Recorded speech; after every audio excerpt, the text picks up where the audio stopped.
Et c'est comme la Terre. Voilà, alors là, pour l'équinoxe, le jour du printemps, il apparaît face à la constellation du Poisson.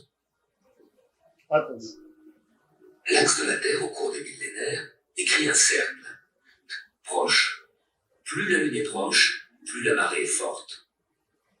Parfois, les plus fortes marées n'arrivent pas au moment de l'équinoxe, mais les jours où la Lune était au plus près de la Terre.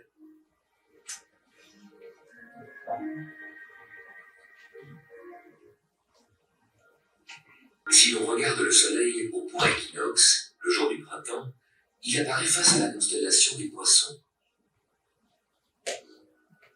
L'axe de la Terre au cours des millénaires décrit un cercle, change un peu d'inclinaison.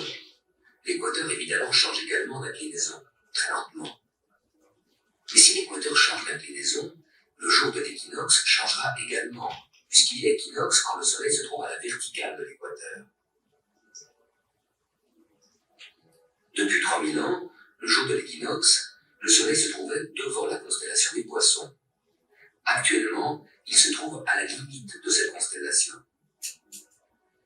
Peu à peu, au cours des siècles à venir, le Soleil au jour de l'équinoxe ne sera plus en Poisson, mais en Verseau. Voilà pourquoi on entend parler d'un début de l'ère du Verseau. Voilà. Alors, Les astronomes. Voilà. Je vais vous expliquer quelque chose. D'accord? Parce qu'il faut qu'on soit très clair. Vous voyez, le monsieur, il dit que nous ne sommes plus dans l'ère des Poissons, mais nous sommes énergétiquement déjà connectés à l'ère du Verseau. D'accord? C'est comme s'il dirait, arrive la 4G, mais tu fonctionnes en 2G. C'est ça qui arrive au moment. C'est-à-dire, ce que vous dites, ce que vous pensez, votre manière d'agir, de vous comporter, devrait être modifié par l'énergie stellaire qui a quitté la maison des Poissons. C'est-à-dire, je vais vous le faire simple. Voilà la maison des Poissons, d'accord? Et voilà la maison d'Api. Le Soleil est dans Api.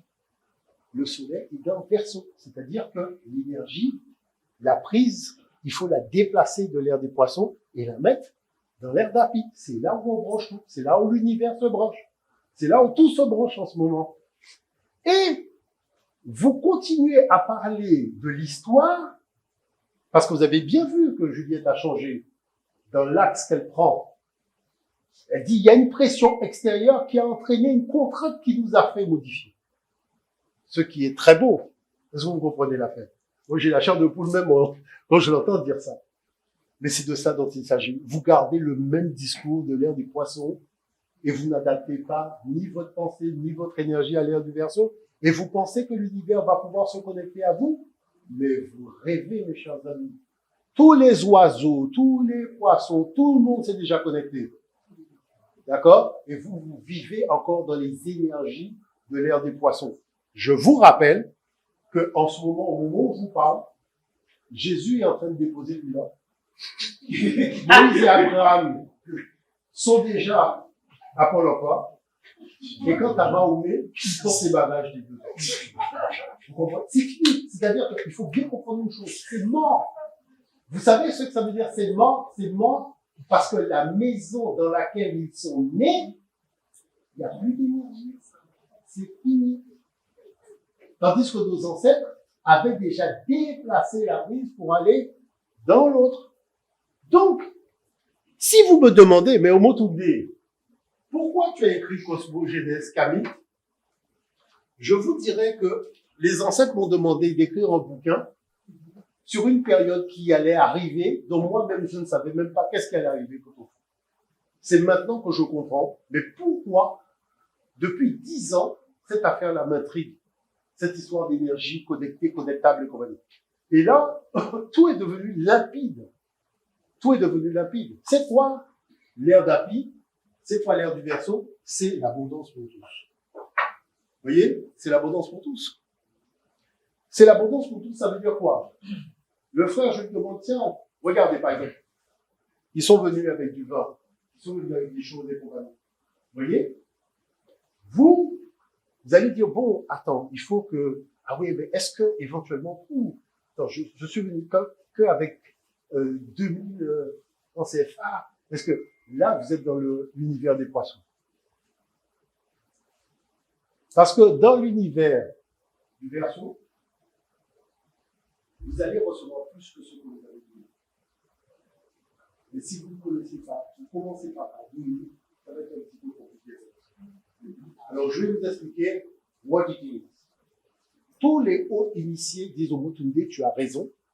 L'ère du Verseau, c'est d'abord une connexion qui fait que la générosité doit rentrer dans ton cœur, dans ta conscience et dans ta faculté d'émettre des vibrations. C'est-à-dire que il faut que les mots que vous employez soient arrimés à la fréquence de l'air d'Api. Mais si vous émettez des mots arrivés à la fréquence des poissons, il n'y a pas de jus dans la maison. Et que l'abondance, c'est comme l'univers alimente la maison de l'abondance avec l'énergie la plus puissante dont elle dispose, elle te dit simplement, il y a une chose que tu peux faire, que tu dois faire, c'est te connecter à l'énergie de cette maison. D'accord? Même si tu ne peux pas donner 100, tu donnes 50. La deuxième chose que j'expliquais, tu ne peux pas payer, tu dis au frère, bon voilà, ça m'intéresse, mais je ne peux pas te payer tout parce que je n'ai pas tous les moyens machin, mais je veux que tu gardes ton prix, je vais te payer en 2 fois. Est-ce que vous comprenez? Et quand il vient prendre son argent, il ne faut pas avoir le téléphone qui est éteint comme par hasard, ou comme par hasard tu vas là. Parce qu'il ne s'agit plus, et c'est ça la difficulté de l'ère du Verseau, il ne s'agit plus, d'accord, de tenir des engagements devant la matière, il s'agit de tenir des engagements devant l'énergie. Et c'est tout ce petit travail-là qu'il va falloir faire. Vous savez, les ancêtres m'ont dit, au Motunde, le travail le plus complexe sera la paix. Je dis pourquoi? Parce qu'ils sont dans des habitudes. Et là, il va falloir changer d'habitude. Et c'est le plus difficile. Parce que votre cerveau est en kit main libre. Il va falloir retrouver la gestion du contrôle de vos pensées pour sortir cette pensée des connexions de l'ère des poissons pour vous mettre dans l'ère de la vie. Et vous allez voir l'abondance dans votre vie. Parce que vous savez pourquoi? La spiritualité africaine, c'est une affaire de loi. Moi, quand j'ai écrit le tome 4 de Cosmogénèse, j'ai commencé par Taotet qui dit que les choses n'arrivent pas en réalité sans raison. Et les succès ne viennent certes pas spontanément, mais dépendent de loi. Celui qui connaît la loi connaît le succès. Celui qui ne connaît pas la loi, son succès est épisodique. Nous, on n'a plus le temps. On veut du 100% de succès. Donc, quelle est la loi? 1. La prise d'énergie. Si tu ne l'as pas trouvé, ne démarre pas. Parce que ton portable ou ta voiture, tu ne feras jamais le trajet de 300 km si tu n'as pas mis de l'essence. Qu'un avion ne décolle s'il n'a pas mis de l'essence. Donc, ça veut dire, si tu veux décoller dans ta vie, il faut que tu mettes de l'énergie. L'énergie, c'est quoi? C'est les 4 éléments. C'est pour ça que j'ai appelé Chou, Tefnout, Gabenout, le Cosmo 4. Donc, la chose, comprendre l'enseignement de nos ancêtres divins. C'est gentil. Donc, regardez. Il y a des forces énergétiques qui sont de 2 natures. Dans l'univers dans lequel nous sommes, il y a ce qu'on appelle la force cosmique et la force tellurique. C'est 2 forces qui n'ont pas la même direction. D'accord? Mais vous allez voir comment les ancêtres mettent en scène cette chose-là. D'accord? Les ancêtres font des petits dessins au demeurant. Quand tu regardes le dessin et que tu n'as pas connecté ta pensée scientifique au dessin, tu ne vois pas de quoi il parle. Regardez une chose. Vous avez ici une représentation que vous retrouvez dans un papyrus. D'accord? C'est lorsqu'il y a eu la séparation de Gebenout par Chou. Donc Chou qui représente l'air. Donc ça veut dire nous sommes au moment où, parce que là c'est post-Big Bang, mais l'univers n'a toujours pas pris son rythme de croisière parce qu'il n'y a pas d'espace-temps. L'air va rentrer entre les 2 vapeurs. Et c'est là que l'expression va commencer. Mais ça, c'est une autre conférence, on va le parler. Mais regardez une chose quand même qui est au-delà du réel. On vous dit que cet homme-là, qui est la Terre, Et le mari de cette femme-là, qui est le ciel, tu dis, attends, quand la femme elle est debout, son mari lui arrive là. Puisque tu dis, mais c'est quoi cette affaire? Vous voyez? Donc tu dis, mais pourquoi la femme, elle est aussi grande par rapport à l'homme qui est aussi petit? D'accord? La force cosmique représente 70% de l'énergie totale. La force théorique représente 30%. C'est pour ça que son mari est aussi petit. Et c'est pour ça qu'elle est aussi grande. Est-ce que vous avez compris l'affaire? Bon. Donc, la force cosmique, c'est-à-dire le ciel, en provenant de notre galaxie, entre en connexion avec la force tellurique, la Terre, qui provient du centre de la Terre. L'énergie cosmique est considérée comme étant de polarité positive, tandis que l'énergie de la Terre est de polarité négative. Vous avez remarqué que ma télécommande, regardez une chose, parce que tout est dedans, d'accord? Ma télécommande, j'ai mis plus, moins, donc ça veut dire que je suis là, d'accord?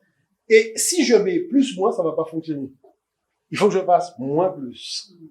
D'accord? Donc je vais vous expliquer ça, ce qu'on appelle la zone d'inversion. Je vais vous montrer ça tout à l'heure parce que c'est puissant. Donc du coup, ça fait que si vous regardez notre constitution, nous avons les mains blanches et nous avons les pieds blancs. Voyez? Donc ça veut dire que bien que nous soyons noirs, nous marchons sur le blanc. On se comprend. Donc à partir de ce moment-là, ça veut dire que la connexion à l'énergie tellurique se fait par le pied et la connexion à l'énergie cosmique se fait par la main. D'où la position du K orienté vers l'Est. Est-ce que vous comprenez l'affaire? Donc ça veut dire charge d'énergie. Plus et moins. Hein. Parce que regardez, toutes les prises, regardez une chose, hein, vous regardez les prises, il y a deux trous, hein, où il y a deux baguettes. Tu mets deux baguettes dans deux trous. Donc la baguette, c'est le masculin, les deux trous, c'est le féminin. Mais c'est comme ça que tu as branché ton appareil, non? Ah, tu dis, ben, tu vois que l'univers fonctionne pareil. Ah, ben voilà.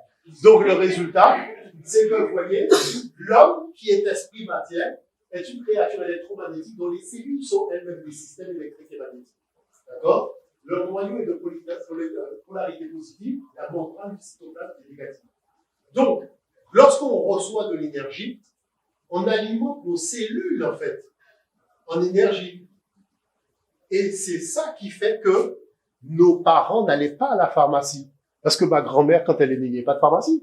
Les gens ne tombaient pas malades parce que la fréquence énergétique de leur biologie intérieure était tellement élevée que le corps était capable de refabriquer des cellules neuves, même si la personne avait 70 ans. Pourquoi? Parce que son shoot gabénoute était naturel. Est-ce que vous commencez à comprendre la chose? Bon. Donc, la chose, c'est que le marché pieds nus, mais je vous dis, un petit marché pieds nus, même dans une petite campagne, un petit lieu, avec les mains comme ça, même comme ça, orienté vers le soleil, vous vous chargez en énergie. Vous pouvez faire en avant-après. Hein. Vous arrivez, vous mesurez votre charge d'énergie. Vous marchez pendant 5 minutes en direction du soleil avec le truc, vous remesurez, vous allez voir que vous êtes chargé. Hein. En tout cas, le frère est témoin, il sait très bien. Hein? Bon, bref. Ça prend un autre cours, ça prend du temps. Et on n'a qu'une. Donc, regardez les choses. Maintenant, vous allez me dire, oui, Omotunde. Mais c'est quand même étrange que tu dises que les ancêtres ont dit qu'il y avait des points d'impact. C'est-à-dire que quand tu cherches la prise, ils t'ont indiqué non seulement l'existence de la prise, mais où se trouve la prise. Tu vas me dire, mais où ils ont indiqué où se trouve la prise? Regardez ça. Geb pose le pied sur le pied de son épouse. Geb va poser la main sur la main de son épouse. Donc il t'a dit, hein, si tu veux te charger, voilà où se trouvent les prises. Parce que tu as vu, tu t'es levé, tu as cherché le truc, tu as dit, eh ben, je vais d'abord chercher la prise pour brancher et je vais chercher l'interrupteur pour allumer. Donc il te dit, la prise est là, l'interrupteur est par là. C'est quand ma main touche la main de mon épouse, c'est l'interrupteur. Lorsque mon pied touche le pied de mon épouse, c'est la prise. Je vais vous dire une chose. C'est ça qui a fait la puissance de l'Africain. L'Africain n'était pas puissant dans la mesure où il a un cerveau plus gros que les autres. On a tous les mêmes neurones. Et vous savez bien que les Blancs, c'est des Africains qui se sont perdus en chemin. D'accord? Bon. Mais qu'est-ce qui a fait quand même qu'il y avait quand même ça, que tout le monde voit que dans ces Jeux Olympiques, dans un 100 mètres, que ce soit homme ou femme, tu sens qu'il y a une énergie, il y a quelque chose. Tu comprends? Hein? Quand tu vois un ring de boxe, un blanc qui monte face au noir, tu dis, bon, allez appeler l'ambulance déjà pour le blanc, parce que franchement, tu vois, et tu connais même pas le frère, hein, mais tu dis, non, par contre, je pense que le blanc ferait mieux de partir. Donc, qui fait qu'il y a quand même une énergie? Eh ben, c'est parce que nous savions où se trouvait la connexion. Maintenant, le jeu, c'est de vous le démontrer.